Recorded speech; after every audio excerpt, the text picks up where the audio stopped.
handsets are likely to launch toward the end of next year, but we're hearing news from a variety of sources about what to expect on the next-gen iPhone from Apple. What's the overall word right now?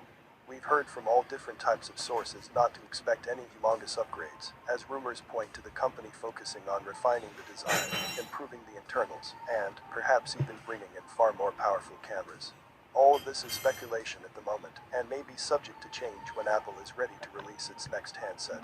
Here is everything we know so far about the next iPhone, including our best guess at an iPhone 13 release date, and a selection of things we want to see Apple introduce in its 2021 handset. When can you expect to be able to buy a next-gen iPhone? We expect the iPhone 13 release date to be set for September 2021. Apple has consistently introduced its flagship phones and released the phones 10 days later.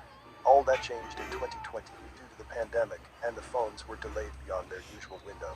If we were betting on a date, we'd expect Apple to move its iPhone 13 release date back to September 2021, but that may change.